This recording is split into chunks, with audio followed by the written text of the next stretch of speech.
This week on the Jock and Nerd podcast, we review episode 3 of Hawkeye on Disney+. Sony releases a trailer for the Into the Spider-Verse sequel. Kevin Feige seems to confirm who will play Daredevil in the MCU. The Matrix Resurrections drops a final trailer. And wait till you find out who has been cast as Dracula for Universal's Monsterverse. All that and more in this edition of the Jock and Nerd Weekly for Monday, December 6th, 2021. This is Frank Grillo. You know me. But who are you? Are you the discerning, sophisticated type of person who enjoys all the latest comic book and superhero TV and movie news? Pop culture references, witty banter? Me neither. I'm just here for the dick jokes. Check. Check one. All right. This is for all you fans out there. Let's give it up. Shock it, we nerd it. We funny, disturb it. We shock it, we nerd it. We spoiler alert.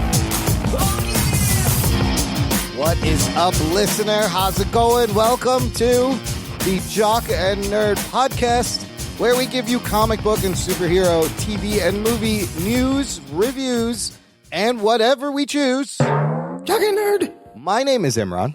And my name is Anthony. He's not the jock.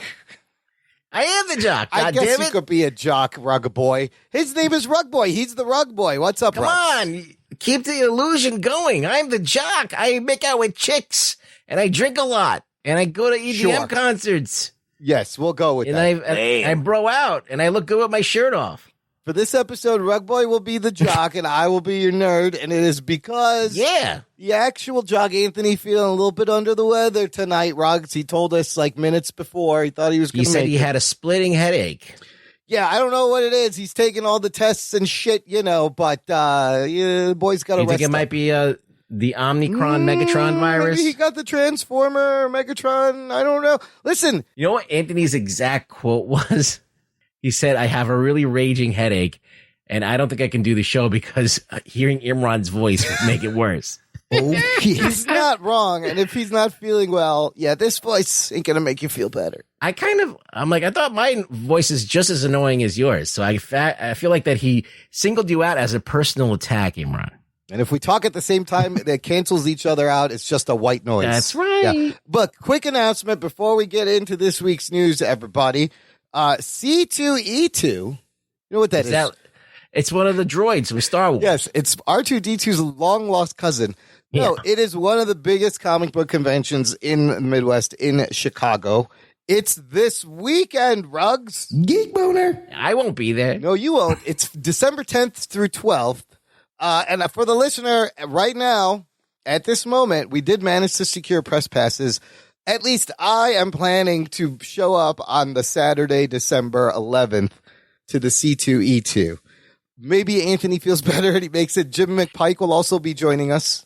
Anthony's going to be in a tent like at the end of E.T. He's going to be all chalky and white. He's going to need you to rescue him. I'm going to have to get him and put him in a bike basket. Yeah, you're going to have to put him in the front seat Bike of him your over bike. to C2E2. Yeah. Look, and his finger is going to glow, and you're going to fly right into the convention. am I concerned about the Megatron virus? Well, Ruggs, did you hear? The guy went to the Anime New York big convention that just happened, and then he tested positive, right? Wasn't that the story? Yeah, and we knew people that were there. So, yes, we knew a lot of people that were there. Here's the thing. I'm getting my booster tomorrow. I'm boosting these nuts. Oh, shit. Tomorrow, I think I'll be fine. I'll wear a mask. How many shots do you think you're going to need? 2,400. I have a very weak immune system. You know what? Even the Rona couldn't keep me out of the theater to see Spider-Man. I'll tell you that much. I'm definitely got to be there to see that. We'll see. We'll see what happens. We're going to be going to see Spider-Man in the midst of this fucking uprising. So, the last C2E2 Megatron virus was February 2020. We were there. It was right before everything shut down. There's audio. You can go back and listen. So, hopefully, I'll record some audio, or you're going to hear our wrap-up next week or in a bonus episode. Whatever. Anyways, C2E2, if you're there, come find us, say hi. You can follow this voice. You'll be able to find me easily. Just listen to this. Jock and Nerd. All right, let's get to the news. Just go in the direction where your head hurts. Nerd podcast. Yeah, it's like Xavier doing mind tricks. Like, if your headache's getting worse, you are closer to finding me. Yes. Look, speaking of Spider-Man No Way Home, Rugs, it's kind of a crazy, great time to be a Spider-Man fan. Would you agree? Yeah. Right? Sure. There's a lot of fun shit going on. The box office estimates for opening weekend, I don't know if you saw these stories, they've gone up. They're estimating now like 190 million to 250 million opening weekend during a pandemic. The current record is Venom 2 at $90 million. And these people are saying this movie's going to open at 190 million, $200 million. We'll do all our official predictions next week before the movie comes out. But does this seem even reasonable in today's climate? 100 million easy. 100 million is not a problem. So, I mean, It could make 150 million. Do you think this Megatron is going to make people a little more hesitant to come out? The tickets are selling. I don't know. Things are starting to happen. Like, I feel like in the past couple weeks, like, I've been hearing people saying shit's closing down, this and that's going on. So I feel like, and then New York just put a fucking mandate. Why can't we ever get a woman date? Get the women dating. They need dates too. Let them have fun. So look, it's getting cold again, flu season, all that, blah, blah, blah. People are traveling, holidays. Yes, there's a lot of variables. This is one of the biggest, most anticipated movies ever. So I'll be there twice. Again, I don't care. I want to wear 2 masks and I want to stab myself with a needle like 5 times before I go in during the movie. Look, I'll be boosted. It won't be the vaccine. It'll be other things. Boosted. The other thing to look out for, this is going to be even harder, Ruggs. How are you dealing with this? I feel like from this point forward, there are spoilers for this movie are going to be everywhere. Apparently, I don't know if this is legit. Someone leaked the soundtrack and some of the track listings are really spoilery. Now, I don't know if it's been confirmed to be accurate, but why would you do that? I'm trying to avoid even the TV spots and all the new footage. You see like William Dafoe's face in one of these fucking things. Yeah, but we know he's in the movie. Yeah, we know. That's the thing. And even if, and like... Is that a spoiler? It's not. And everybody knows fucking Toby and Andrew are going to be in the movie. How can you really spoil this movie other than like give away what they're... The biggest thing, like, it's not whether Tobey Maguire's in it. It's not whether Andrew Garfield's in it. It's not whether, William Dafoe's face is showing or what Venom's in it. Like, that's all shit that we've already expected, or if it happens, it happens. If it doesn't, that's fine. Is it who dies? Is it if someone dies? That's a big spoiler. That's kind of a major thing. But the biggest thing is, how does this work with the whole Spider-Verse? Yeah. And how does this work with the whole Marvel universe? I think those are the two things that we have no idea how it all plays together. Remember, the movie comes out on the 15th, like a day earlier overseas. So somebody may spoil the fucking ending. I don't know. I'm just tread carefully. Maybe just you're expecting this movie to be like a great movie. I'm just expecting it. I don't really care like what happens. I just gotta see it. I hope. God damn it. I hope it's a good movie.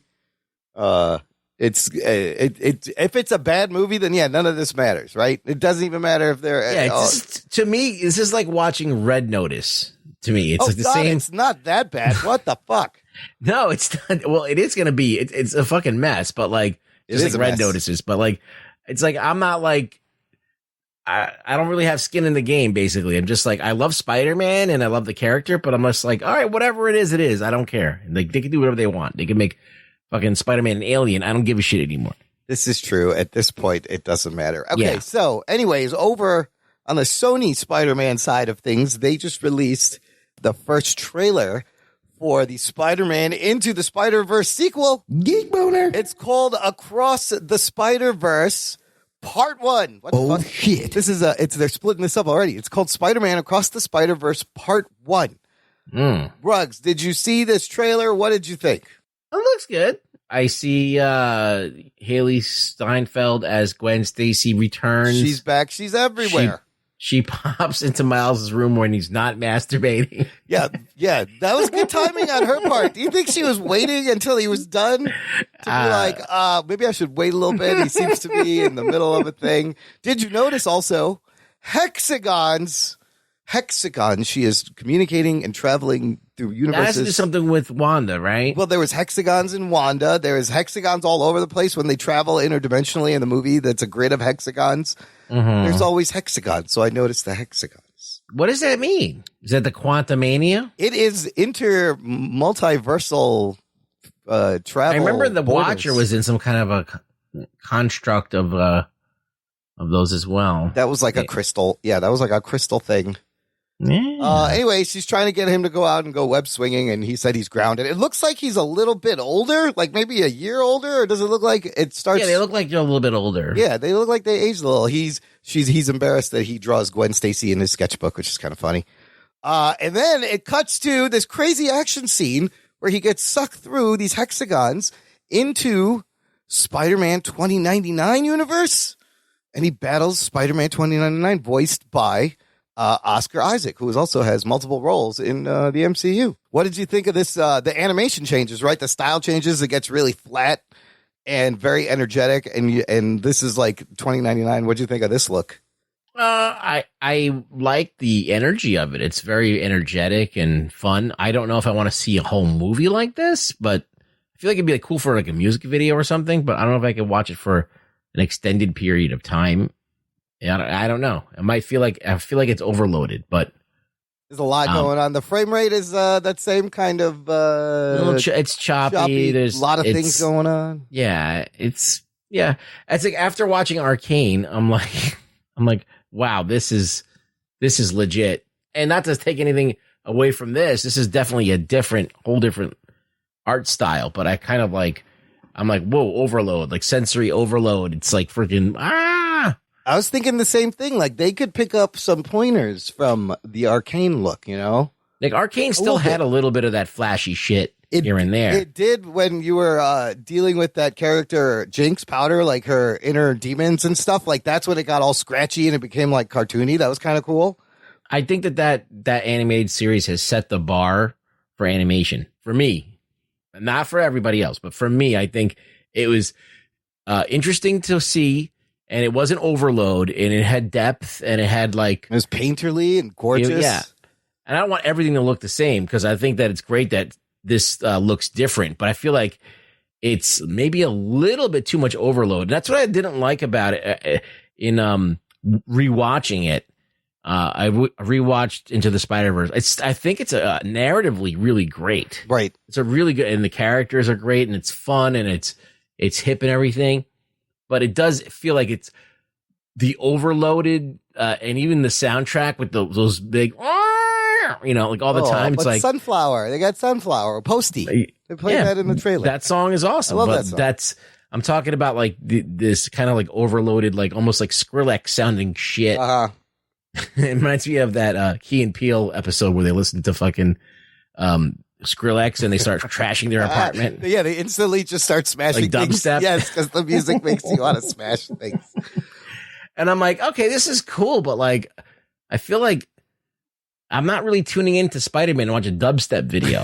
Well, I have a feeling, how all the logos change. We're going to see a lot of different universes and see different animation styles as he traipses through the multiverse. He's going across the Spider-Verse. Yeah, I think that they're definitely going to flex their muscles when it comes to that. I think, as I said, I like that they're trying all this crazy stuff, but I don't know how long I could sustain with all of this kind of like overload going on. So maybe if they do like hop in and out and it's not that sustained of a thing, it'll be cool. So writing wise, Phil Lord, Chris Miller returning to write this movie with Dave Callahan, who recently wrote on Shang-Chi and Wonder Woman 1984. Oh. So, yeah, he had a little bit of both. Directors Joaquin DeSantos, Kemp Powers, Justin K. Thompson, and Shamik Moore returning as Miles Morales. Mentioned Haley Steinfeld, Oscar Isaac. Issa Rae, apparently rumored to be Jessica Drew's Spider-Woman in this. Ooh. And then Jake Johnson coming back, I think, as Peter B. Parker. He was a great Peter Parker. I love Peter B. Parker from that first movie. October 7th, 2022. So less than a year, almost a year away. And then I guess part 2 comes out the next year, I guess. But what do you make of this part 1? The fact that this is now 2 parts. It's just the story got too big? I don't know. This is the first I've heard of it being a part 1 other than when I watched the trailer. I was like, oh, what the fuck? Right? That was surprising. I did not expect that. Listener, let us know what you thought. Join the conversation. Join our Facebook group. It's called Jock and Nerd Nation. Or you can email us, show@jockandnerd. But the Facebook group is where all our listeners hang out. We hang out. People post all sorts of news, breaking news. You can comment on it. We'll read your comments. Step into the octagon, kids. Step into the arena. So remember last week we talked about how Amy Pascal, all the articles were saying Amy Pascal confirmed Spider-Man trilogy. And she's like, yeah, we're looking forward to the next 3 movies. And even myself, I was like, oh, shit, we're getting 3 more Spider-Man movies. We forgot remember how Amy Pascal just kind of says things in interviews that she's not necessarily supposed to say or thinks about saying beforehand? Yeah. Yeah. So we could take that with a grain of salt. But is she lying or just saying shit she's not supposed to say? I don't know. In the past, look, there was that incident with Feige sitting next to her where she's like, oh, yeah, Venom's going to be in this movie. And he's like, what? But was she wrong? I don't know. I don't remember. I don't know if she was wrong by any Is she lying? I don't know. I believe women. But there's multiple times where like Amy Pascal has said these things and you're like, what? So there's no official Spider-Man trilogy, in the works or announced. This is just what we have to go on. Much in the same vein, huge news breaking today as Kevin Feige is on the Spider-Man No Way Home press tour. So expect to hear a lot of other crazy shit. And I think after the movie comes out, Ruggs, they're getting ready to announce their bunch more things. So what's the big thing that Kevin Feige confirmed today? Talking to Cineblend, which is Cineblend actually got this out. They straight up asked him about Daredevil and the character's potential in the MCU. And Feige, who usually doesn't talk about these things, this is what he said. This was his exact words, quote, if you were to see Daredevil in upcoming things, Charlie Cox, yes, would be the actor playing Daredevil. Where we see that, how we see that, when we see that remains to be seen. Holy shit. Geek boner. Is this official confirmation as all the places are writing? Kevin Feige confirms Daredevil is coming in the MCU. Kevin wants Cox in his universe. Kevin needs more Cox. And I think Lisa Morrison has just blasted off to intervene. Oh my God, her head is going to explode if this is true. I mean, I feel like this is inevitable. Where he shows up. Where do you think he shows up? Do we see him as Matt Murdock first, and he's not Daredevil? How are they going to change him? Do you think that they're saving it for the end, like the end episode of Hawkeye, or is that saving for Wilson Fisk? I think we're going to see Wilson Fisk. The new episode drops the day this show posts. He could be in that episode, Brooks. I think we're very close to seeing D'Onofrio. We'll get into that when we review this week's episode. Or an Echo. And they're going to do this Echo series, right? Yeah. So then Daredevil's definitely in that. But is Matt Murdock, Charlie Cox playing Matt Murdock, going to be in Spider-Man No Way Home? That's my big question. That could be true, too. Peter needs a lawyer. And there's also She-Hulk, right? That's more lawyering. So there's so many opportunities for law. For law and for Matt Murdock and Daredevil. And right, Echo is initially, I believe, was a Daredevil character. Came from Daredevil. So I mean, this is exciting. If there's plenty of opportunities for Matt Murdock to show up, Daredevil to show up. As you said in the Spider-Man movie, we got it in She-Hulk. He could appear. He could appear in Echo. He could even appear in Hawkeye. I don't think that's going to happen, but there's a lot of places he could show up. Well, so here's my question, because Feige doesn't like to take other people's castings. He likes to recast things. He likes to start things fresh. These are obviously not going to be the same characters we saw on the Netflix show. I mean, they're going to be in name, an actor playing that person. It's the same character, but how do you think they will change this to make it their own? What do you do? I think that you use the snap. Oh, you use the snap, and as an opportunity for them to be reborn. They come back from the snap, they're changed. Oh, and they're not in the Netflix universe before, and now they're here, just kind of like Venom at the end of the fucking Venom movie. No, I'm just saying, you could use the whole Venom verse, or the whatever's happening in Into the Spider in Far From Home, or No Way Home. I get so confused about these fucking movies, but yeah, there's definitely universe is colliding in all of these things. You can use that, but I was like, oh, maybe they always existed and just they were snapped away and now they're back, and that's why you haven't heard from them. Yeah, where was Wilson Fisk this whole time? Yeah. What was he doing? But man, Charlie Cox, expect Charlie Cox, Wilson Fisk showing up in the MCU. That is very exciting. Geek boner. Let's move on to the Ant-Man and the Wasp Quantumania, the third Ant-Man movie, which is wrap production, and there's a bunch of weird things. Did you see the story about the gift, the T-shirt the crew got from the set of Ant-Man Quantumania, Rugs? No. So they gave the crew this T-shirt, and one of the crew members just took a picture and tweeted it. If you click this link, basically on this T-shirt, it's kind of a cool T-shirt. It says Ant-Man and the Wasp Stunt Team 2021, and it's a picture of Scott's helmet, the Ant-Man helmet, and it's broken, right? There's a big hole in it. What do you see on the helmet next to the broken part? There's something in the reflection, Rugs. You see this figure in the reflection of this helmet on this T-shirt? It's Kang. Holy shit, it's King. This may be our first look at King, and guess what? He's kind of, his face is kind of blue, and he's wearing the purple comics accurate outfit. I don't know if this was supposed to get out yet because they just finished wrapping the movie, but it's kind of cool to see that they're going to stick to a comics accurate Kang look. I like it. I'm looking at the Kang. There's Kang, and it looks like Jonathan Majors also, and his eyes are lit up. So that was one thing. The other thing is there's another rumor that MODOK may play a major role in this movie. Yeah. And we also, remember earlier, we talked about Jim Carrey maybe playing MODOK. Could we see Jim Carrey as MODOK in this fucking crazy Ant-Man movie with Kang and the multiverse? Ant-Man, okay, I'll give it a pass at Ant-Man. You could do a MODOK in Ant-Man. You could kind of get away with it, but this movie sounds to be crazy. Like, this movie sounds like it's going to be really big and change a lot of things now if all this shit is happening.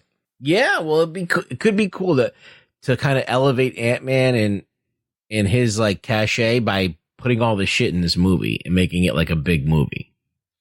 So I think that's cool. Like they did that. They're like, hey, you get to be on the big leagues, kid. Yeah, I mean, to introduce Kang the Conqueror, a huge fucking time villain in a fucking Ant-Man movie is crazy. So that's gonna be fun. Well, the thing is that Hank Pym is like a major character, and we don't have him in this universe really to the same capacity. That's a good point. The fact that we have Scott Lang and we're not Janet Van Dyne either, we kind of like have a lesser version of Ant-Man, but it's cool that in this film it's going to be real major that Jonathan Majors is. That's how major it is. Yeah, but you got Pym technology all over the place, as we'll talk about in a little bit. Of course, so that's still legacy's still there, but like it just when you read Avengers. Hank Pym is like the man. He's the guy with the fucking he's at the center of everything. He's always coming up with some kind of technology. Yep. He's one of the smartest dudes there. Yeah. I mean, he's still around. He's just old. And slapping his wife. And smacking his wife around. He did that in the Ultimate Universe. Okay, it doesn't count. Maybe they do like a throwback, like Hank Pym Avengers retro series, like a period piece. That might be kind of cool. Set in the 60s or 70s. No, they've already blown it. Yeah, let's just go with this. You blew it. Okay, let's move on to another movie I'm very highly anticipating. I don't know if you are, Ruggs. Matrix 4. What is your anticipation for Matrix 4 coming out December 22nd on HBO Max and in theaters? I don't know how I feel about this, to be honest with you. I mean, like, do I want to see 60-year-old Keanu Reeves being Neo again? Right. Was there more story to even tell? I mean, it looks great. It does look very good. It looks like it's, they shot the shit out of it. They really did. They put out this new trailer today, and so far, both trailers are great. They're really good. Like, they get me super pumped for this movie. The thing that I really love about The Matrix is how it was one of the movies like in the 90s that started to make me think about the universe. Right. Like existentially, I was like, okay, what is existence? Yeah. Like, what are we feeling? What is it that we do? Like electrical impulses to our brain. Like if you can simulate electronic impulses to your brain to like make you think that you're eating food. And then you think about the fact that you dream and you do the same shit. Yeah, how do you know it's real? Like you're asleep and then you're imagining that you're actually doing stuff and it feels real, right? So I'm like, well, what is existence? And I remember that like in philosophy class when I was, being educated, they would talk about that all the time. It's like, existence, what is it? And the philosophical ramifications of it. But, I don't know. So that movie caused me to think. So if this movie can actually, it's not even, forget about the action sequences and all the other shit, because all it is going to be like nostalgia porn. Right.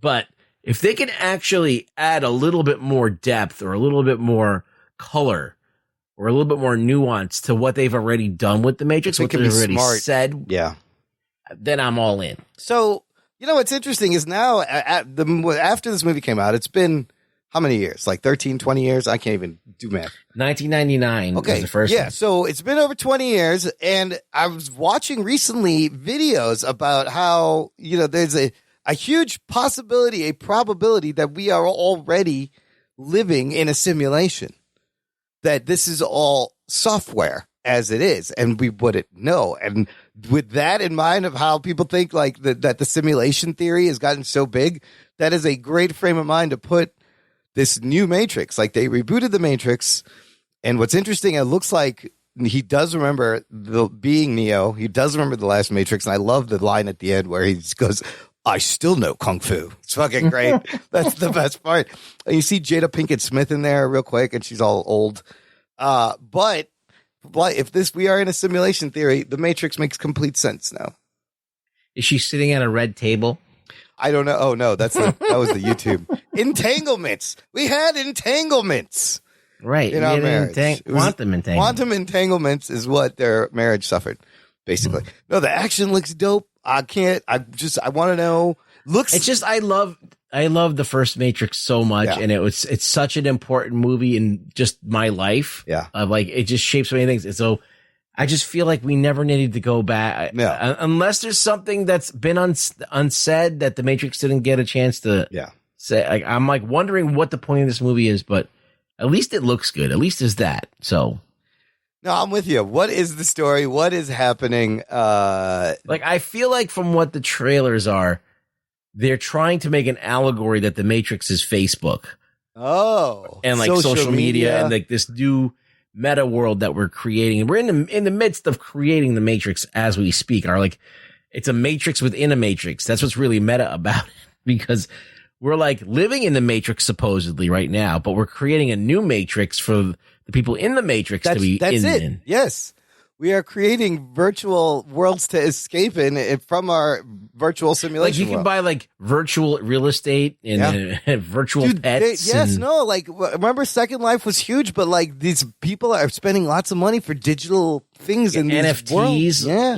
You got fucking Bitcoin and fucking like cryptocurrencies. I don't even know what the fuck they are.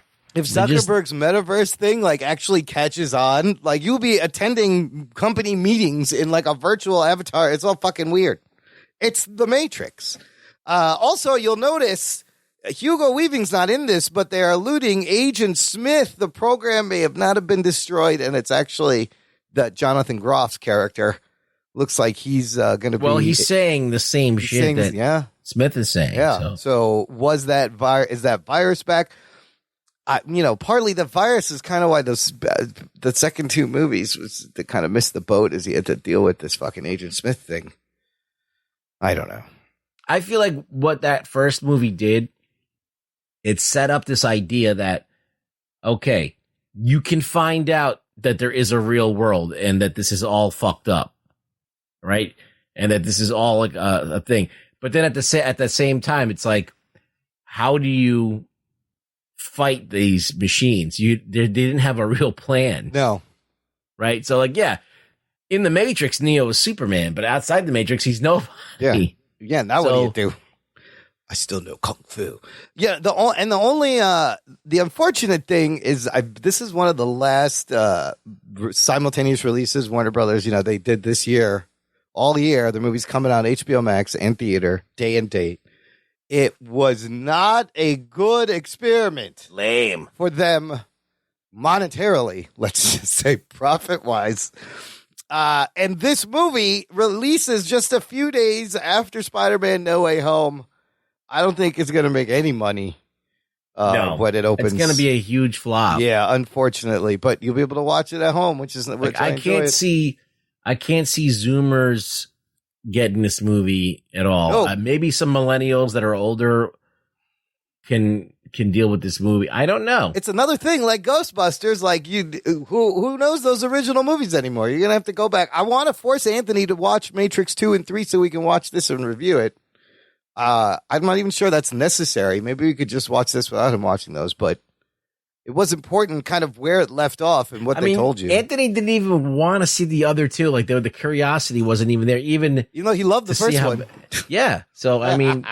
It's like no more story needs to be told. There was no curiosity enough to go and look at it. So I guess, and if you hear that it sucks, then of course you're going to stay away from it. Keanu is fucking the man, and I'll go support it on HBO Max.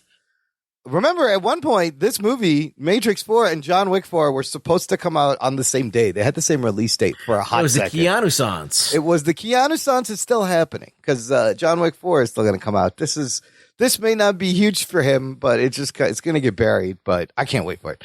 Listener, you want to do some fun niche holiday shopping, visit our TeePublic shop, jockandnerd.com/shop, and you can gift yourself a niche podcast shirt.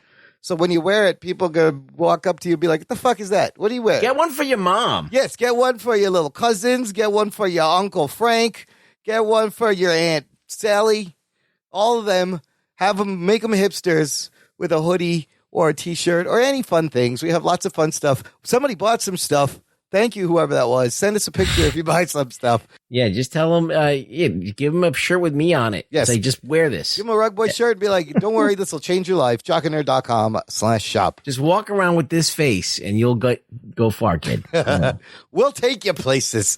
Finally, last story in the news. Rugs. You want to get into that club? Wear that shirt. Yeah, you want to get into that hard to get to niche hipster club? They'll be like, look. He's wearing a shirt of a podcast nobody ever heard of. You know what? Come in. Come right in. Come here. You're who we need in here. Class up the joint.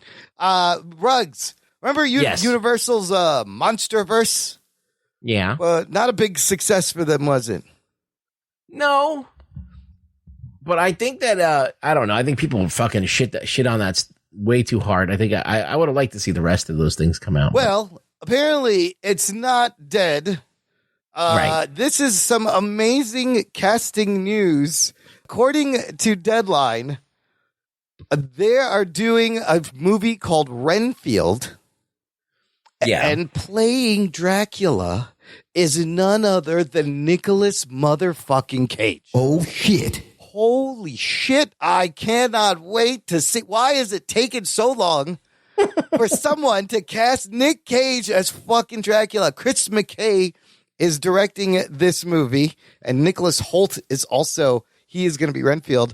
If he does it the right way, oh my God, it'll be fucking legendary. If he does it like some stupid ass way, then it'll still be legendary, but in a different way. It doesn't matter how he does it. Really, you can't go wrong. Because if he does it right, because look, Nick Cage, he has some talent. Dude, he's been nominated for Oscars. He was in Adaptation. He was in Leaving Las Vegas, Lord of War. Like, he's been nominated. The guy, when he wants to, can put in, he's an amazing talent.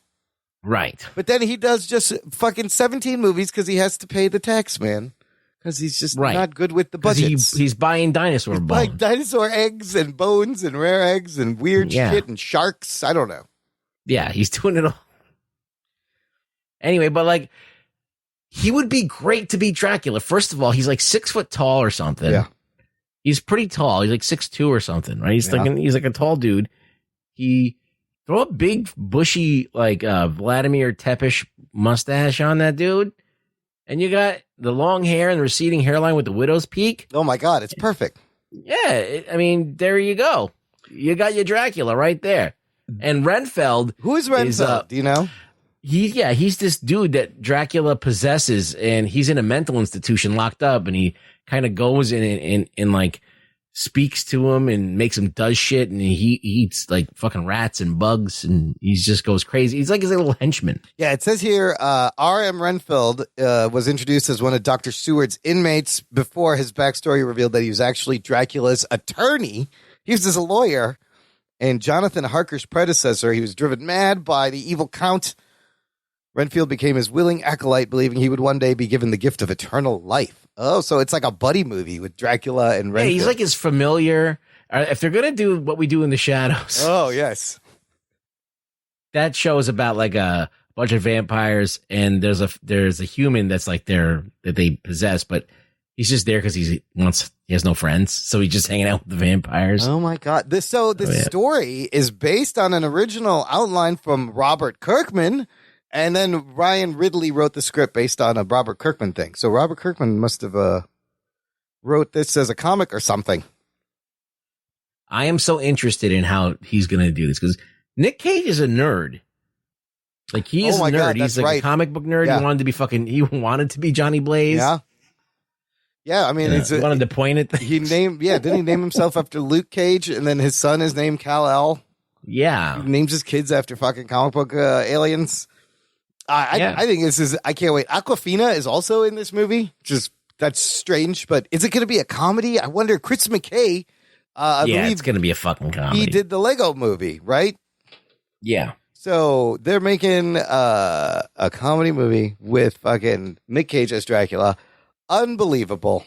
Oh, he also directed the Tomorrow War, Chris McKay. Well, it's all.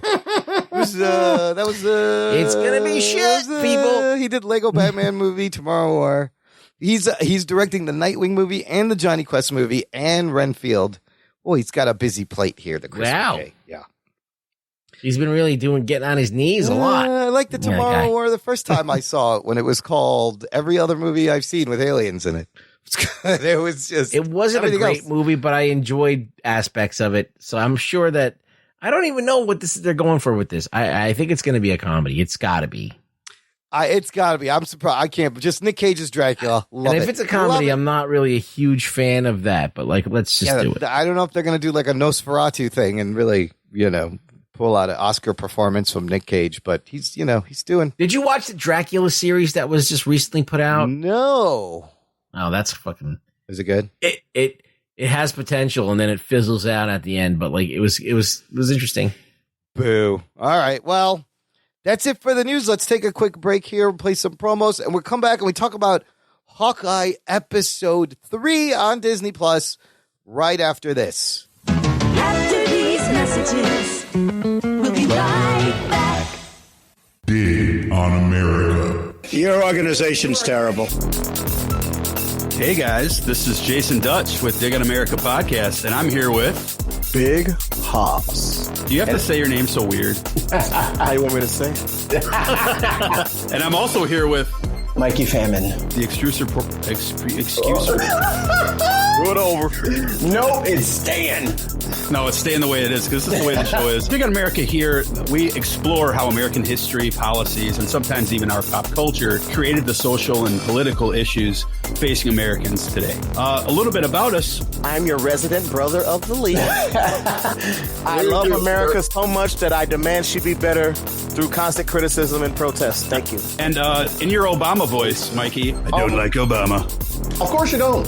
You also don't like bathing and healthy meals. What Dig on America is it's a healthy criticism of a country. America's already perfect. You should know we're perfect just like my hands.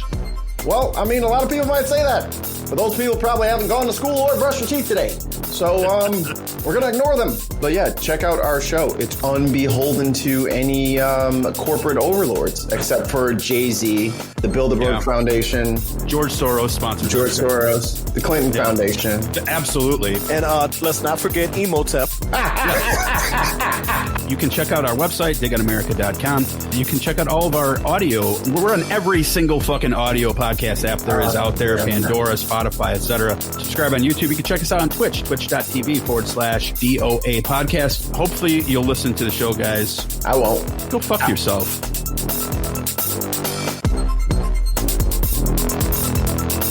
Dig on America.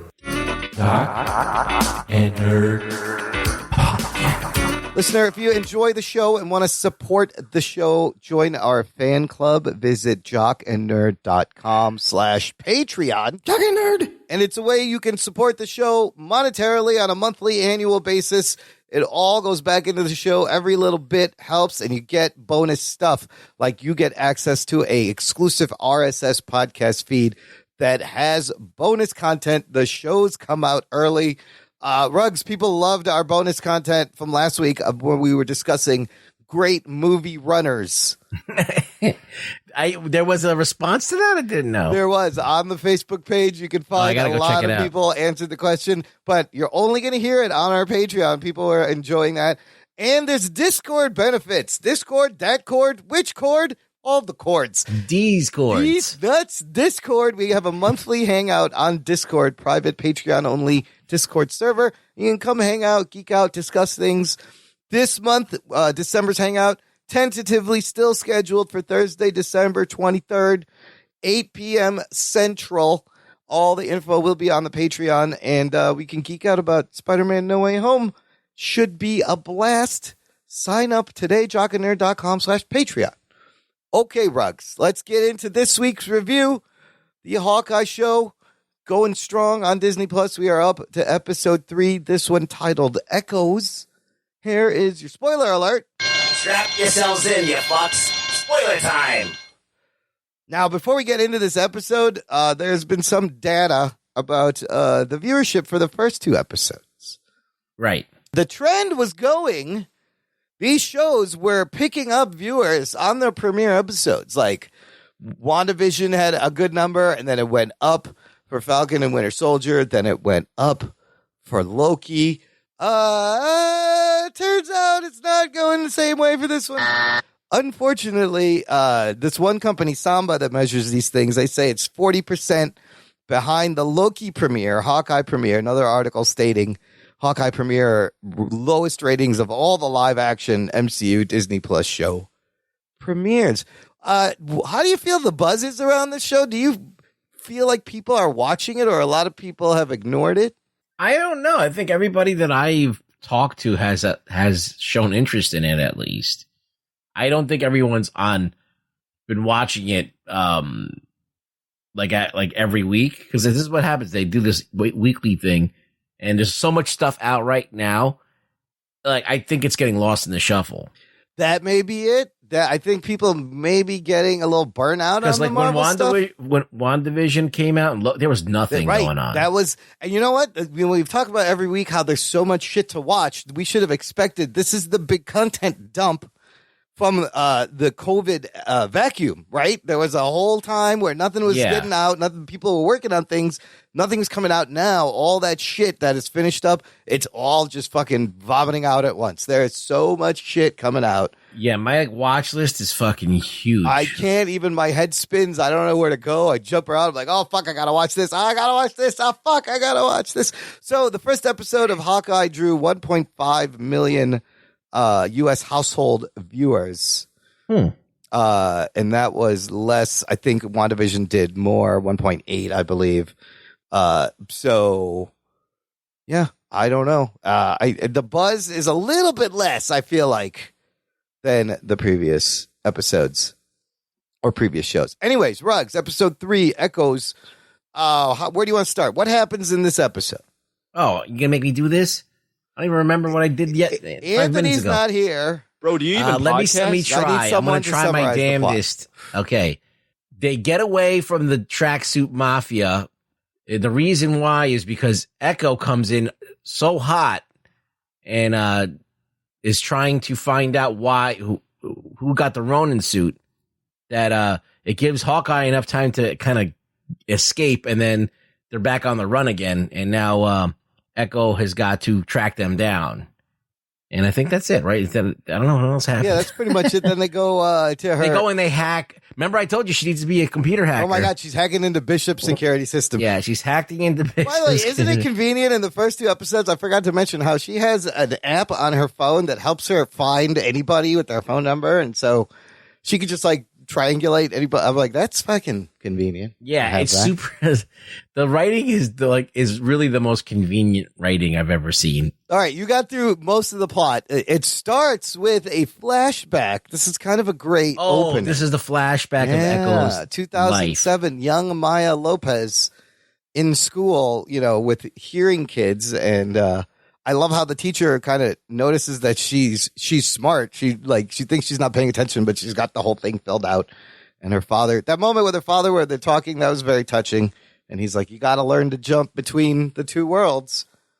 And we see how she does that in fighting by observing people's center of weight and how they move their feet to be fast enough.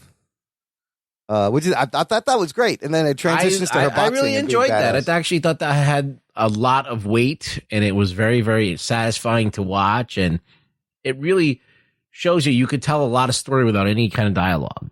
Yeah.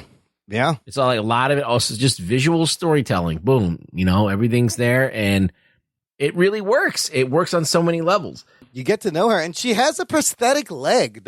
What was that? That kind of came out of nowhere. There you have it. I didn't know that she had one either. Yeah, I wonder. I'm not really familiar with Echo anyway. Besides, like a few times, the backstory wasn't explained in appearances that I seen in the comics. So, anyhow, yeah, she seems to be pretty formidable. Kind of a similar training to Daredevil. He loses a sense. She loses a sense and kind of works on her other senses. I think it's kind of cool, especially in the boxing ring. And then we find out she sees Ronin slaughter like a bunch of dudes in this warehouse and kill her father and take off. So she thinks Ronin killed her father. And then they do a lot of nods to the comic where he's got a bloody handprint and he wipes it on her face. And that's kind of like she has a face tattoo in the comics of a handprint from her dad the same way. So she's looking for Ronin because she thinks Ronin killed her father. But then Clint tells her that Ronin is dead and Black Widow killed her. So now she's going to go after Black Widow? What is her motivation? Well, she says it's convenient that the person who killed my father is dead already. Yeah. Yeah. At the end, where is it left? She's still hunting. Who is she hunting? She's hunting them still? Yeah. She still doesn't believe that story, and she still, wants to find out what the deal is with Ronin. I loved how the one bro is into Imagine Dragons, and she made fun of him. She's like, bro, I love Imagine Dragons. Yeah, I think the thing that now that you reminded me about that flashback, I think that was the best part of the show. And then you had that chase scene with the arrows. So the opening is strong. Yes, it's in 3 parts. The opening was strong, and then that leads into the whole scene in the abandoned KB toy store. Remember KB toys? Remember toy stores? Yeah. I remember toy stores. They don't exist.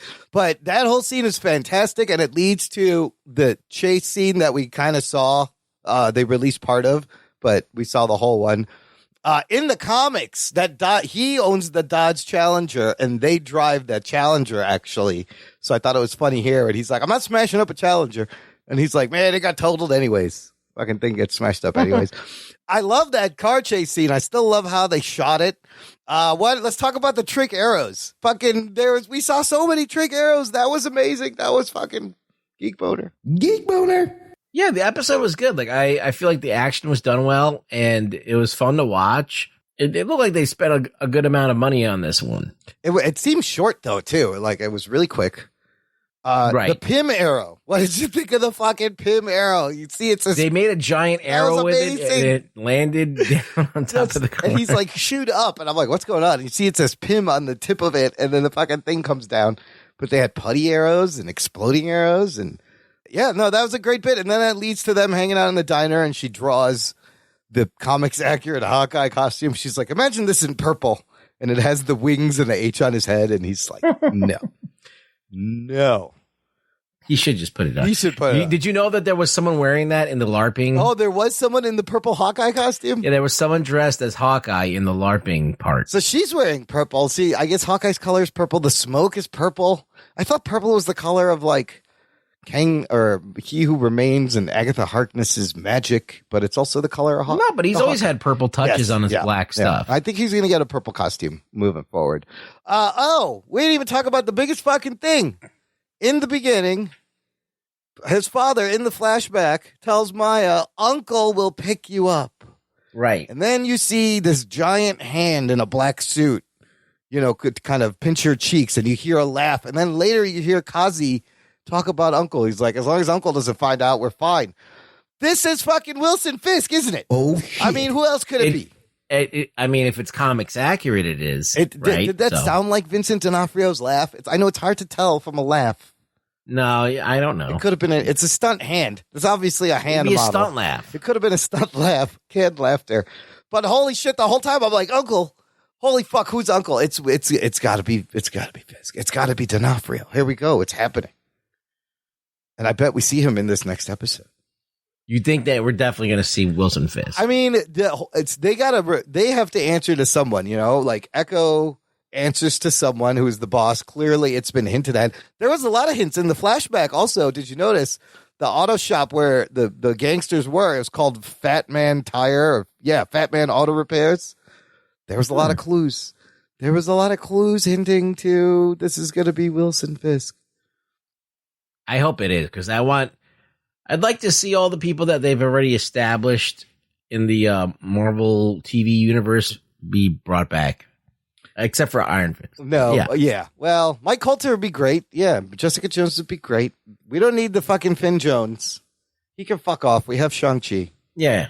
And then, so also the other thing they deal a lot with is Clint's hearing and hearing loss, and we see Echo signing a lot, and I believe Haley Steinfeld and Jeremy Renner learned sign language to communicate with Alakwa Cox, who is a deaf actor. So the representation of hearing loss and the hard of hearing, I thought was really great in this episode. And like, it was so touching when he was on the phone with his son and she's writing and captioning for him.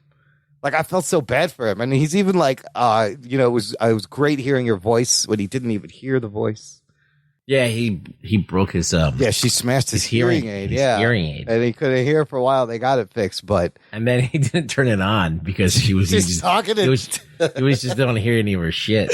And she's like, "Did you just put that in? What are you doing?" But no, I think for representation, for like its actual sign language, and it's really good. It's too bad we can't do that for blind people. Well, wait till Matt Murdock shows up. I'm just saying, they can't see it. Yeah. Somebody else brought up, how does Daredevil and Echo communicate? If you think about it. Think about it for a second. What do you mean? One of them. Well, Daredevil's got superpowers. Yeah, he can see the aura and stuff. But if he can't see what she's signing, then you have an issue, don't you? She can read his lips. That's true, but he's not going to know what she's trying to say. No, he sees the shapes. He's got highly sensory. Yeah, he can do all kinds of shit. He can put his hand up to her mouth. Yeah. Oh, yeah, he can feel what she's saying. In her mouth and out of her mouth. He can feel the breath. Oh, and then the very last thing is they're sneaking around in her mom's penthouse, and Jack Duquesne, swordsman, gets the drop on Clint. Now, Ruggs, in the comics, Jack Duquesne has trained Clint early on in archery. They know each other. I'm wondering, do you think they know each other here? I don't think so. No? That'd be cool if they did. Like, will he recognize him? I don't know. That might be a nice surprise, actually. Because that's, it would be a little bit of a swerve, right? Yeah. All of a sudden you're like, oh, the end of the episode, he's got the sword. Blah, blah, blah. And then you're like, wait a minute, motherfucker. That's my sword. Yeah, isn't that Ronin's sword he's holding up to his neck, right? Mm-hmm. Yeah. Yeah. So I'm wondering if they know each other. That's where it ends. Great chemistry, really, between Jeremy Renner and Haley Steinfeld so far in this whole 3 episodes. I love their chemistry, their banter. I think they do a great job. Kazi, the one right-hand man of Echo, in the comics, is this character called the Clown. Right. He's the one who actually stabs Clint's ear in the ear, giving him hearing loss. I love the Christmas songs. There's tons of Christmas songs and like obscure Christmas songs. I still kind of love the Christmas feel. And we're halfway done with the whole fucking show, Ruggs. How do you feel about that? I'm enjoying it. I think it's good. It's fine. As I said, it's like what I expected. Yeah. And it still delivers every week. Some little action, a little comedy, a little bit of this, a little bit of that. They're handling Clint Barton pretty good. Like, they're not really making him They're not like they're treating him. We're getting to see sides of him that we don't see. Yeah, it was more about him at least this episode. And they're introducing a new character. Yeah, and Kate Bishop, and we're seeing that she's a little Mary Sue-ish, to be honest with you. But I still think that she's pretty cool. So I did also love that moment where in the train where he tells her, he's like, "You are a great archer." Like she was hitting some fucking shots there right away. Yeah. Like very capable, very competent with that and beating up some people. Doing some slide moves. Knocking people down. I just think like there's no reason why like someone wouldn't be able to be a badass or whatever, but I just think that since this is the first time out, like, yeah, you beat up people in karate matches and stuff like that. Yeah, this is for real. This is for real with like people who kill people. I would think that she would probably be a little bit, less confident than she is in this. However, I love how the Tracksuit Mafia are just kind of incompetent, bumbling idiots and can't do anything right. And always fuck everything up, and they took care of him. Yeah, and it doesn't make sense that Hawkeye refers to them as something badass when he should be like these guys are fucking idiots. Yeah, they're so funny. Yeah, and all right. I mean, there's 3 episodes left. We got to be getting to Fisk. That's why I think they're gonna bring him in. They're 40-minute episodes. It seemed like really quick. So that's good. Things got to move. Will he make it home for Christmas? Of course he will. It's Disney. Maybe not. Sure. Maybe he won't. We'll find out very soon. But I think this is the show's getting better. I did like this episode. I liked each one better as they went on. So like this was my favorite so far. Easily. I like it. It's not, is it the most compelling thing that I've watched in the recent? No, but it's still enjoyable. It is fun. All right, let's find out what our listeners thought of the episode in News from the Nation. It's time for News from the Nation. It's time for News from the Nation.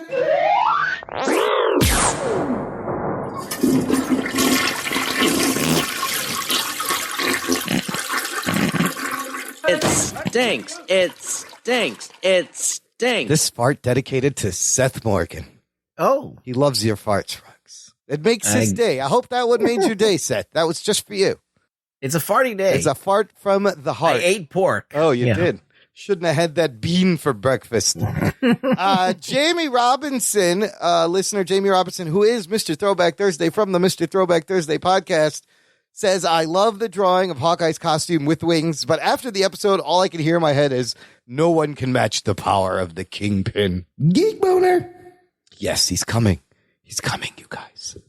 Logan Janis from Mostly Superheroes podcast comments, this episode was a blast from beginning to end. Looked and sounded amazing. That Pym arrow was everything. Echo seems like a cool character. Curious how that show will be. Can't wait for episode 4 and more. Trick arrows. It's curious how he doesn't run out of arrows, the Hawkeye there. Yeah, they just kind of multiply. And then he's got more somehow. Where did all those arrows come from? And to introduce Echo in such a capable way, I thought they did a great job. Like, it felt very like Netflix Daredevil type stuff with Echo. I love that. I thought it was great. Jose Ibarra says, really fun episode. I loved Echo's backstory. What's the likelihood that we get a D'Onofrio as Fisk appearance in episode 5? Oh, he's saying 5. I'm saying 4. He says episode 5, the day before No Way Home. Building more hype for Charlie Cox as Matt Murdock in No Way Home. Oh, shit. Shit. That may be what they do. Episode 5 comes out the week the movie comes out. So imagine that's so crazy. You see Wilson Fisk there, and then you will see Charlie Cox in No Way Home. That would be. They should do it a week earlier. I think they should do it next episode. I honestly think Wilson Fisk should be in this episode that drops today, the day the show comes out. Ethan Cranford from Australia says, great episode. The death sequence was really fun, but definitely cemented to me that this show won't take itself seriously. That said, I am enjoying the tone of the show. He says, I love to hear the sound of your voice. Was a really good touch. Overall, still really like the show and looking forward to the rest of it. Yeah, the tone is definitely clear. It's there. They're taking themselves seriously just enough, but having a good time. It's okay. It's good. Joe Henry, so far, this has been an enjoyable series. Looking forward to episode 4. And then Lisa Morrison has a comment, not about Hawkeye, but about Spider-Man. She says, Spider-Man No Way Home, hot take. I don't give a fuck if Toby or Andrew are in it, but if Charlie Cox isn't, I'm going to lose my shit. Oh, shit. I'm with you. What's more important, Ruggs? She needs Cox. We need the Cox to be in the movie. Listen, they're all going to be in the movie. Venom's going to be in the movie. Charlie Cox is going to be in the movie. My golden retrievers are going to be in the movie. Rug Boy's in the movie. Just for a really quick second. Yes, my uncle's in the movie. Everybody's in the movie. It's the world's worst kept secret. That movie's gonna make so much fucking money. I think it's gonna make all the money. I can't wait. Okay, finally, Ruggs. Let's finish up with some. What are we watching? Okay. To finish from last week, I finished a bunch of things we talked about last week. Okay. I finished The Masters of the Universe Part 2, Kevin Smith's Revelations. I really liked it. I thought you really liked it. I mean, I like what they did with Eva Lynn and her relationship with Beastmaster or Beastman. Yeah. I liked Savage He-Man because imagine the Hulk if the Hulk also had fucking speed like the Flash. I was like, oh shit, that's a good idea. Imagine if the Hulk could run really fast. Right. Be unstoppable. Devastating. And then the ending was kind of crazy.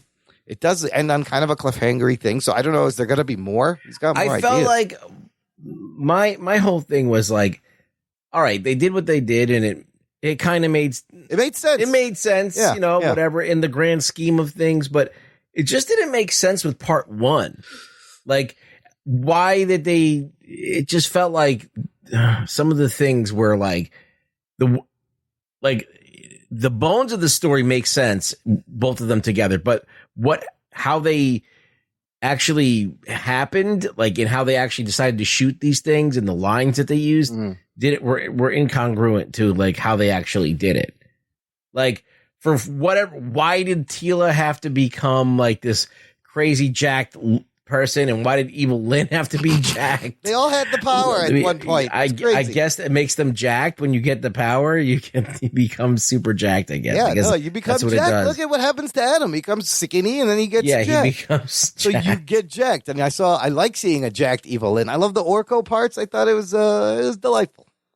But the whole thing together, I think watching it all together would be interesting. It might work better. It's better than watching that first part and not knowing what's happening, but it was better. It was better overall to this story. What happens in this version is that like everybody gets a taste of the power. Joker Skeletor tries it. The voice of the Joker. Yeah. Oh yeah, Mark Hamill tries it. Yes. Yeah, that's why I said that. Lena Headey tries. Cersei from Game of Thrones tries it. Yeah, she tries the power, and I think Tila did not try it. No. So because she had a different fate, a different destiny, different lineage. She had to become the new sorceress. Yeah, because it's in the bloodline. So she hated magic, and now she likes magic. So really, if he does another part, like they set up a bunch of cool things that they could keep going if he wants to, and he might do another season, I guess. I just felt like that the story that they told wasn't really He-Man was really not important to the story. No, and in the second part, Adam as He-Man, just regular He-Man, was barely in it. He really wasn't in it that much. Yeah, he's not integral to the story. No, so it's like if the main character is just, but it doesn't matter if he's in it. It's not called He-Man. It's called Masters of the Universe Revelation. Right. It's about everybody. So you got a lot of character depth on. And what happened with Skeletor at the end? He kind of just like, I'm just going to do nothing. He's like, all right, I'll fuck off. I fucked up. Yeah. But it's the whole thing of how like Skeletor needs He-Man. He doesn't really want to kill him, even though he wants to kill him. But then what's he going to do once he kills him? It's kind of a short-sighted plan of. Well, what happens is Skeletor gets the power, right? Yeah. And he could see into the universe, and he realizes it's not fucking anything to do. It's like it's giant and empty and arbitrary and random. Yeah. And he's like, oh, well, that's not fun. But why didn't he just fucking straight kill He-Man once he got the power? Like, what are you doing? Isn't that what I don't know. Yeah, I feel like that it kind of like meandered in that aspect. Yeah. They didn't have like a real good tight grip on how to explain having the power and what it means and what to do with it and what the point of it is. Do you need the sword? Do you not need the sword? It's still unclear. Yeah, there's a lot of shit that they kind of just like left out in the air. So I feel like it's better than the mess than the first part was, because the first part without this ending, it just it leaves it wide open for all this conjecture. Yeah. But having the ending, seeing it come together, seeing that, okay, kind of everything is kind of set up for the future with He-Man and the new sorceress, and Evil Lyn is kind of went off to a pasture, or Skeletor is scratching his balls somewhere. I don't know what he's doing. But you don't know what happens with Skeletor. What's he up to? He went to his underlings and tried to like start up a new revolution, I guess. Oh yeah, the mother, what do they call it? Motherboard. Yeah. The guys who worship Motherboard. That's where it ends. Yeah, he went there back to Snake Mountain. He does say the sword is a conduit. The sword controls the power. So without the sword, he turns into like a big savage, dumb, unthinkable person. But the sword kind of keeps it in check. That's good. We'll see. Let's move. It was fine. I finished Arcane. Now you want to talk about a story that builds to a fucking epic climax and has a crazy cliffhanger, but it's also kind of satisfying, and it left me. I need to see the second season now. I know it got a second season renewal, but holy shit, where it ended, I was like, oh no, you're gonna end there? No, I gotta know what happens. Fuck, it was great. Yeah, if you're not watching Arcane, please watch it. It was good. It's probably, as I said, one of the better things I've seen this in the recent times. It's a story of two parts of a city, the upper world and the lower world, and how, you know, they're at odds with each other, and it's a story of family and sisters. Two sisters that end up on opposite sides of things. Yeah. And it's also very progressive and very diverse. Oh, yeah. And so if you're watching it to check those boxes, it's there, but it's done in a way, like, you don't hear anybody complaining about this because it's done well. Like, it's done in a way that makes sense. It's not like this thing where you know, these characters kind of live and breathe in this world, and you like, in all of the different people that are represented in all that, in all those ways, it even suggested it's done in a way that's so tasteful and it works. And it's not like, it doesn't feel like that they were like checking off boxes. I feel like they were writing characters. Oh yeah. You get all their motivations, everything, you know, the decisions they make sense. And it's just, the world building is phenomenal. The look of it is great. So check out Arcane. And then finally that Peter Jackson's Beatles documentary powered through the remaining 5.5 hours, I think it was. And I really like this. I think you have to be a fan of the Beatles. I think if you were just like kind of into the Beatles, you might get bored with it, because there are parts where you're literally watching them play the same song like 3 times with different takes, right? But they get to the roof. It's fucking, there's crazy things that happen. I loved it. You said you had some questions you wanted to ask me last week about that when I finished. Oh, well, yeah, I finished it as well. I think I hadn't finished it at that point. Right. And, you didn't either. Right. Yeah. And I was just like, I don't remember what the questions were, to be honest with you, but all I know is that when I saw that rooftop thing, I found it to be comical because they literally sent like 2 cops there. Oh my God. And the policemen. And the cops are just like, you could tell once the cops got to the roof, they're like, oh shit, the Beatles are here. First of all, they're so polite. The cops were the most hilarious thing. So they get on the rooftop and the Bobbies, they decide to just do this concert. Don't tell anyone. Don't get a permit. They start playing. A crowd starts gathering. And the guy's walking around asking, getting man on the street reactions. And the cops show up and they're just downstairs in the lobby. And they're like, we've had 30 complaints. What's going on? And they're just blowing them off. They're like, I don't know. I'll go check, try to turn the PA off. The cops are so patient. They're just sitting there waiting. And the Beatles continue to play 3-4 more songs. They eventually go up on the roof. And then remember when the sergeant shows up? And and I was like, this guy's going to be pissed because they're still playing. And he walks in and he's like, oh, hello. Have you seen some of my officers? Are they around? Oh, they're up. Can I go join them? He so just wanted to go watch the Beatles on the roof. And they go on the roof. And then the cops are there and Paul notices and they keep playing like 2 more songs while the cops are just standing there. And eventually they turn the power off. The reality of it is, what the reality of it was, is that they only had like 4 songs to play. They didn't master enough songs to do a legit concert. They were like happy that the cops were there. They're like, shut them down. They kept playing they did multiple takes of the same song, but And they weren't really getting shut down. They probably could have, if they had, let's say they had like 4 or 5 more songs that they wanted to play, they probably could have played them and nothing would have really happened. I love the people's reaction. Like, a lot of them were like, oh, yeah, this is great. I love the Beatles. And then the one guy's like, no, I hate them. They've changed. I don't like them anymore. And the one lady's like, they woke me up in the middle of my nap. I don't like this at all. So funny. And that was the last time they performed in public ever. Just crazy. Yeah, it's just like, I guess they couldn't get their shit together. I feel like they were having a good time up there. Once they moved out of that studio into the Apple Studios building, like, it sounded better. And then once Billy Preston shows up, when he starts playing the fucking organ, I was like, that's what was missing. That's the shit. And he is so good, and he just seamlessly fits right in with them. At one point, John is like, oh, you should join the Beatles. And Paul's like, it's hard enough with 4.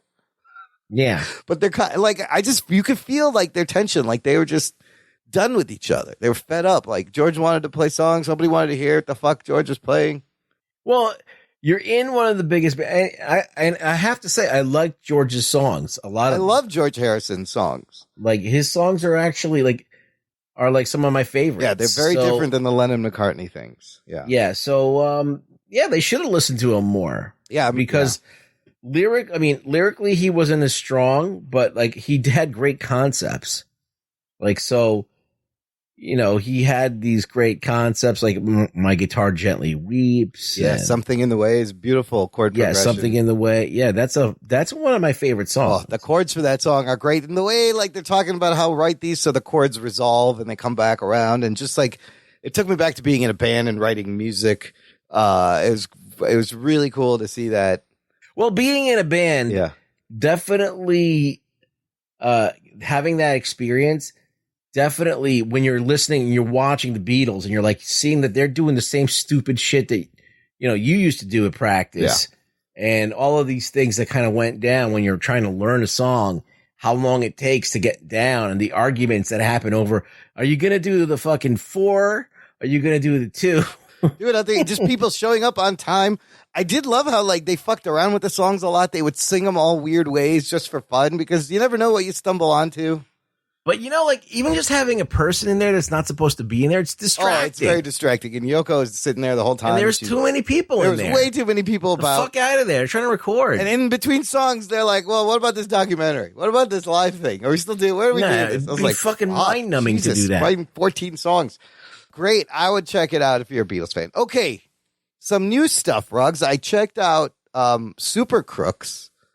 How far are you in there? I have 2 episodes left. I watched. Oh, I'm not that far. I watched 10 episodes. I think the last thing that I watched is that they went to go see the guy working at the dry cleaners. Is that The Heat? No. Yeah, The Heat. Yeah, that's Carmine. So this is an anime adaptation of Mark Miller's Super Crooks book from Netflix. They bought Miller World, and it's like a straight up Japanese adaptation, right? The credits are in Japanese. It's dubbed over. I think it's originally was made in Japan, but it tells you the story of Johnny Bolt getting his powers and going to jail and just being a villain. But it's heavily tied into the Jupiter's Legacy world, which is cool because you see the Utopian and you see Lady Liberty in this, and you see some of those characters we saw in the one season of the show live action that got canceled. But it helped me understand this a little bit more. I'm enjoying it. After watching fucking, Arcane, like every animation just seems like shit. Well, this is a lot of the still, using stills shots a lot. There's a lot of stills. Where you see the back of someone's head while there's lines going, so they don't have to animate the fucking mouth. Yeah, there's just a still shot of the back of the head while the person's talking. Yeah. I mean, there's some great scenes in it. Yeah, there's some great action. Yeah, but they kind of they don't bust out the real animation, like the full body animation, unless they absolutely have to. I do love that they're all like 20, 24-minute episodes. They're real quick. You can power through it, and you learn. Do you like the theme song? The theme song is kind of fun. It's kind of like it's really violent and very sexual too. Yeah, that opening sequence. I was like, they got Casey's boobs and butt all over the place, jiggling and dancing in this. I think that's great, but I just wasn't expecting. And like Johnny Bolt is dancing, like it's kind of weird, but it's got a fun theme song. Yeah. No, I'm enjoying Super Crooks. I can't wait to get to the end. They do that thing where they will end in the middle of a scene, like at a very important cliffhanger, but literally in the middle of an action scene, and it ends. Yes. And it picks up right away. So it's like true cartoon that way. I'm enjoying it. It's worth checking out. Yeah, it's worth a spin. Okay, Wheel of Time on Amazon. How many episodes of this have you caught? Any of this? I'm at 3.5. Oh, I watched the first 2, and I've never read any of the books. You don't have. I didn't know anything about what this was about, and I kind of dug the first 2 episodes. You want to know what? It's like it's growing on me. I feel like it's an adventure. Yeah. It's not like Game of Thrones. So if you're going in trying to watch Game of Thrones, this is not for you. This is a straight up adventure. Yep. Straight up like if you like Lord of the Rings, but without all of the fucking bullshit. It's easy to follow. They explained everything well. There's fucking killer trolls fucking everything up. Yeah, they There's all magic. like Krampus. Yeah. And basically the setup is this I guess this a group of witches. It's Dune. It's Dune. There's a group of female witches. The women get the power. It's a lot like Dune. The Aes Sedai, and every so often someone is born that is the dragon. And it could be a boy or a girl, and they're like the savior or whatever. And these people have to find him and cultivate him. And it will be a kid who's around 20, 25 years of age. So this lady with her like samurai keeper bodyguard come down looking for kids, and they're being chased also by these trolls. So it's this big chase. They got to get to this tower, and the trolls are chasing. It's basically like there's a ride, like kind of like it's Lord of the Rings, and Dune like mashed together. It's like so like in Lord of the Rings, Sauron is like this big evil that's starting to awaken in the world and like unleash all this evil and shit. So that's happening, and then there's the dragon is also rising to meet this opposing Messiah that's gonna come up. Yeah, there's a Messiah that's got to fulfill their destiny. These witches, these sorceresses, they're kind of like. They use the mana of the earth like to fuel their power, and they're looking. They can sense this person, and basically that it's called the one power. Oh, like right, the one power. And so this one sorceress is hunting these kids down, and they're all. She knows that it's going to come from this one town. She goes to the town, and she senses that all of them have some kind of gift. Yeah, and so she takes them. She's like, let me take you to this tower and where we can protect you there. Yeah. And we could train you. We find out which one of you is the dragon that will rise up against the evil. So it becomes this adventure because now they're on the run. Yeah, they're being chased. Just like in Lord of the Rings where they're running away from those horseback men. Yep. The ghost kings. Right, the wraiths. Yeah, they're running from like a horde of like these trolls that are chasing them. What do you think of the trolls? The look of the they're trolls. Awesome. Yeah, I think they're really, really cool. It's like they're practical effects for the most part, and then there's some CGI helping them along. I did love how like they killed a bunch of them, and then a shitload more show up. Like you can't stop them. They're just fucking. They're afraid of water. And then the lead guy on a horse has got like a fucking what's that? It's like an alien face. He's got no eyes, but then he's the eyeless. He's eyeless. He's got sharp teeth. That looked pretty sick. And they can't go in the water. Yes. From what I know, this is just the tip of the iceberg. It gets way more wacky than this. So I'm digging it. I thought it would be too much or like too fantasy, but no, like you said, it's a simple adventure. It's compelling. They explain things well, and I was like, okay, I'm in. I might watch. They get split up. Like so, like they're all like on the run and they get split up, right, and they at the have end of to the like second episode. Yes. So then and that even now fractures the story in different ways. Now it's not like all of them bickering with each other. They're all kind of like not trying to survive, and them being split up takes you to different ends of this land, and you get to see a little. Basically, it starts to give you more of the lore, and they do exposition. But they don't do it like too much. Like you'll pick up things here and there when people are having conversations. Right. And it's nice. So I'm into it. I expected it to be like Game of Thrones-ish, but I'm glad it's completely not. It's like really more like Lord of the Rings meets Dune. And I mean Dune in the most basic sense of like mechanics of like the Bene Gesserit. Well, and shit like a lot that. of stories use like the Dune Foundation as a start, if you think about it. The Messiah thing. Yeah, you know? I'll tell you what, easier to follow than the fucking Witcher was. I'll tell you that much. I like The Witcher too. I like The Witcher too. I like The Witcher, but I was confused most of the time watching every This episode. is more fun. It is. I think. It's fun. It's straightforward. And Rosamund Pike, she's good. She's a good actress, right? So she's going to do something, I guess. Right. Anything else, Rex? Yes. There's one more thing There that is. we were talking last week about Baywatch. That's correct. This is also on the post show, listener, on Patreon. So on Patreon, we were talking about Baywatch, and if it's on running ultimately led to Baywatch. the best kind of Yes, running. it makes sense if you think about it. So I go and turn my Netflix on, and there's fucking Knight Rider is there. Oh, with the Hoff. You're going on. I feel like someone was listening to the podcast and go, well, Brugboy wants the Hoff. Let's give him more Hoff. We're talking about the original 80s Knight Rider, not the fucking remake series. Yes. Oh my God, Imran. Does that show still hold up? No, it does not, but it's still great in every way. Let me tell you, I fucking loved Knight Rider when I was a kid. I never missed an episode. It won't ruin your memory of it. I look forward to it. I had the car. I had the giant car that was like 3 feet long, and it had a Hasselhoff action figure. And when you press the license plate, the fucking kit would talk, and it had like a little LED light in front. It was sick. I had that car for years. I loved that thing. So I loved this show. It was I'm sure it's so contrived and fucking stupid now. If you've never, all you Generation Y kids that are listening to this. Yes. So what happens is there's this dude. He's a cop. His name is Michael Long, and he gets shot in the face by a woman, and he's on death's door. He's going to probably die. And so there's this fucking mysterious man. A shadowy flight into the dangerous world of a man who does not exist. This mysterious billionaire who, like, he wants to start, he's got this organization that's like on a crusade to like basically be vigilantes, like outside the law.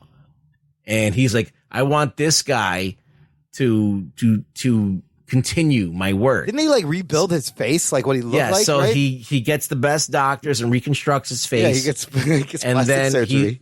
he wakes him up and says, listen, I need you. I want you are like a great law enforcement officer. You're great at your job. I want you. You're a hero. I can tell that you're heroic. You're the perfect guy you're dead legally. Everybody thinks you're dead. You're a ghost. You could start a whole new life, and I'm going to bequeath all of these assets to you to use. And one of the things that he leaves them is this state of the art fucking robot car that can talk and fucking does everything. You can do shit that it's impossible. Like unlock your handcuffs for some reason.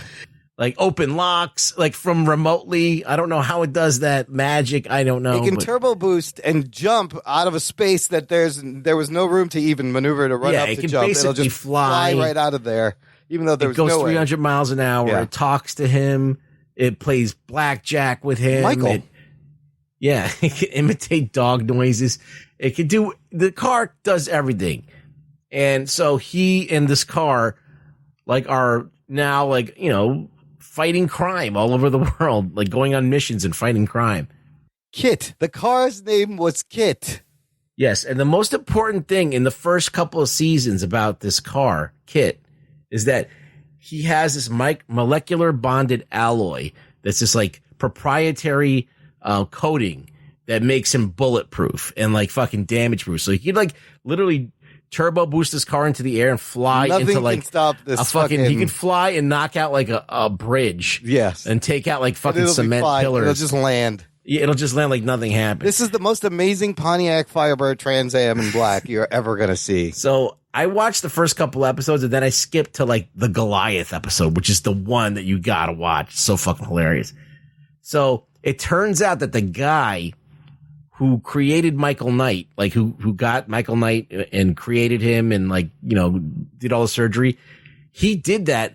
He constructed Michael Knight to look like his long lost son who was in jail on a life sentence. Oh, I forgot about this. Really? And fucking he gets out of jail. He gets out and his name is Garth Knight. There's two Hoffs? Yeah. Oh shit! So there's an evil Hoff There's with the like a evil Hoff, mustache yeah. and like sideburns and like he has and so he steals Kit's proprietary alloy and puts it on a fucking semi truck named Goliath and outfits it with missiles. And he's going to use Goliath to be like a human battering ram to get through the military's defenses, and so he could steal nuclear missiles. Oh my God. Put them in the bag. Isn't that shit crazy? I like the one where he had to fight Carr. Remember Carr? Yeah. K-A-R-R? It was like the bad version of Kit. Was that one? Yeah, well, there's that, and then he fights an evil version of himself, an evil version of a computer car. Oh my God. Yeah. That has all kinds of gadgets on it. Great. And then the last thing that he fights is this tank called the Juggernaut. And he fights the Juggernaut and gets like destroyed. And then they repair him, but they don't have the molecular alloy anymore. So he's not as like impenetrable. Oh, he's vulnerable now. But in order to compensate for that, they give him super pursuit mode. What is that? That's like when he starts like shit starts popping out of him like a transformer and like these giant jets come out. Oh my God. And the car can go like 400 miles an hour. It's crazy. So yeah, it's a fucking ridiculously bad show. It makes no sense. David Hasselhoff is fucking hilarious when he's playing evil David Hasselhoff. Oh, I bet I gotta watch this. His eyes are always like wide open. This is on and Netflix? Yeah, Oh I my fucking God.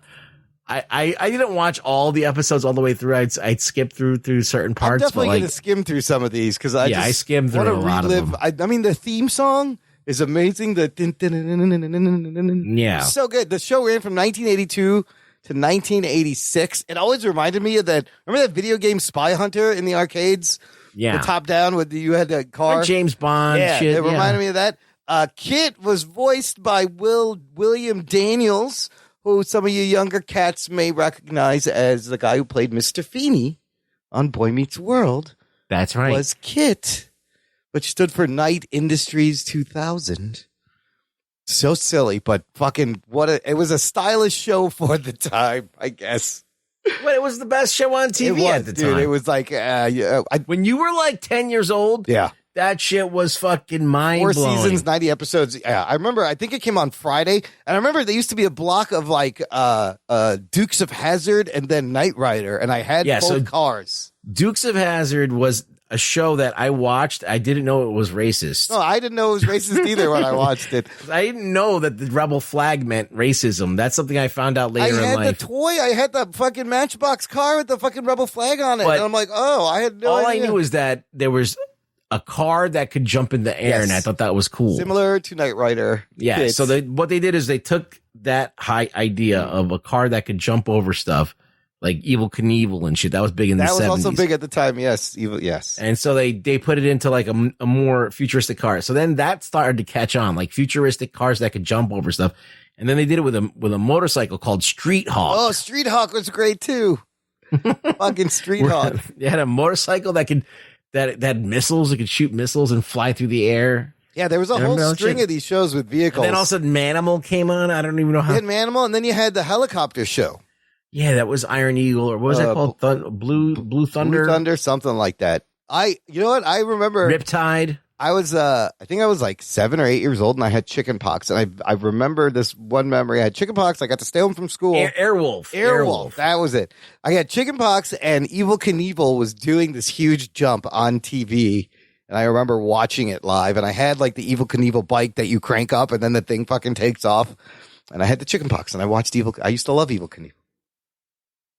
Yeah, Evil Knievel was a stuntman. He would jump over shit. Yeah, nobody does that anymore. Where's the Evil Knievels of today? Yeah, nobody. They're just jumping off buildings and fucking. I mean, they were doing parkour for a while. Yeah. Parkour.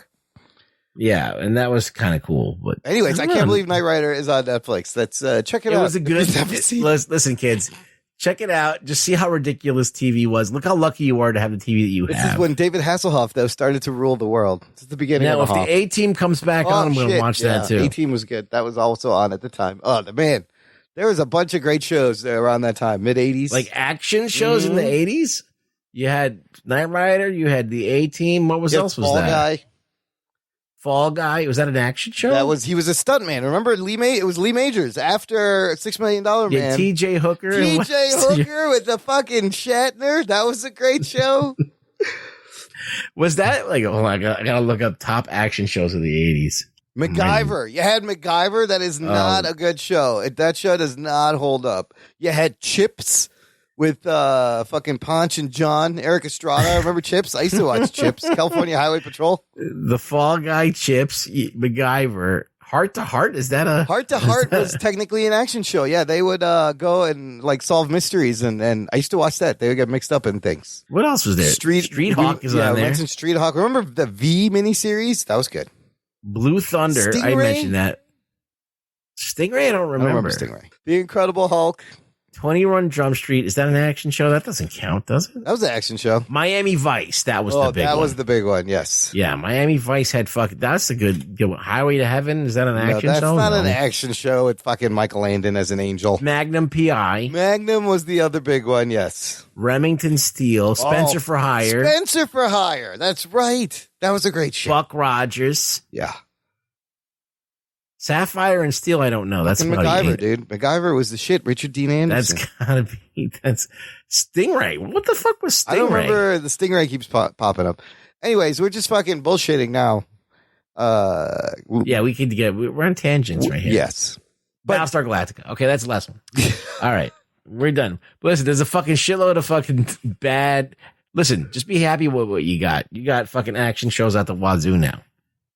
And their fucking high production value. Yes, we grew up with shit, and now we have good things. There was a decade of garbage, but I watched every second of it because that's all we had. We had nothing else. Charlie's Angels, Simon and Simon.